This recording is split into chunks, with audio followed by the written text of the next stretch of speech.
Hi guys, this is Leela. Welcome to my channel Leela WebDev. In this video, we will learn about the recursion in the C programming. Along with example and key points also, we will try to learn it. So what is a recursion in the C programming? So here I will try to tell you. So here recursion is a function. Recursion in C is when a function call itself. So there is nothing but when a function call itself, it is called a recursion. Either directly or indirectly within its body. A recursion function repeats a specific process but must have a base condition to stop the recursion. So that is the main thing. So recursion function means a function that repeats itself is called as a recursion in the C programming. But the function which calls it repeats a specific process, but it should stop it in a certain based on a condition. So recursion is a process of defining something in terms of itself. So example is factorial calculation is a great example. So for this one, and where for example let's say that the definition for this one is n factorial is equal to n into n minus 1 factorial. So here, so this is the definition, this is the formula for the recursion. So I will try to show you a basic example to implement the recursion in the factorial program. So let's try to implement that one. So here we are having this one. So now let's say that in order to implement this one, what we need to do, we need to have a int a and also the factorial number, and we will ask printf enter any number. So now we will be scanf, we will be doing the scanf %d, and that is nothing but ampersand a. So we got the number. Now what I will try to do it is fact is equal to rect of a. So here I will be recursion. So rec of a. So I will try to do the recursion. So now here I will printf factorial of factorial value is equal to %d slash n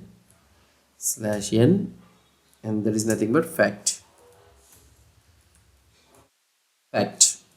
Okay, and I will do return 0. So that's it. So let's try to declare the int rect of int x. Also you can keep it or not a problem. So you keep it as an int also, not a problem. So let's try to implement the recursion. So here what I will try to do, int recursion of int x. So we will try to take the value, and here if x is equal to 1 means then I will return the 1. Okay, or otherwise else means then I will try to do return x into recursion of x minus 1. That's it. So this is all recursion. Now if I try to execute this one, so here what I did it, nothing is there, right? Okay. So now here it will ask enter a number. 5 means it will give you the factorial number of 120. But here we have implemented the recursion thing. So how it works? So let's try to analyze this one. The user enters a number, say a is equal to 5. So he has entered it. Main function calls recursion of 5 to calculate the factorial. So recursion of function. So how it will break? So here it will try to break it in such a way that, so here the problem into smaller sub problems. So it will have in a such a way that, so first one is 5 into rec of 4. So it will try to divide it into 5 into rec of 4. And the next one what it will try to do, it will try to do it with 4 into, again it will call the recursion of REC of 3. And again it will call 3 into REC of 2. So here it will call 2 into REC of 1, and this one becomes 2 into 1. Once REC of 1 is reached, it returns 1 as the base. So results are then multiplied, back up the call stack like 2 into 1, 3 into 2, etc. like this. So until 120 is written for the REC5. So now understanding the flow. So stops recursion when x is equal to 1. So it will stop the recursion when x is equal to 1, preventing the infinite recursion. And also if you try to see here in our code, so returns 1 as 1 factorial is equal to 1. So recursive calls itself when calls itself with x minus 1. Here you will be able to see it. Multiplies the current x with the result of x minus 1. So here memory area used to store parameters and return addresses during the function call. So each recursive call adds a new line to the stack. When the base case is reached, the stack unwinds returning values to the previous calls. So that is the main thing it will happen. So directly returns 1 when you try to give the input 1, it directly returns 1. That is the base case.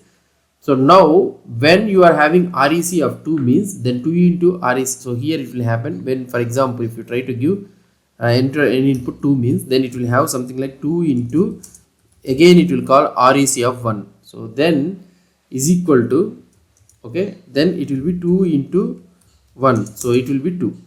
Okay. So for example, when you are having something like what I mean to say is, so here you will be having, when you are giving 5 input means then it will be 5 into REC of 4. Okay, REC of 4.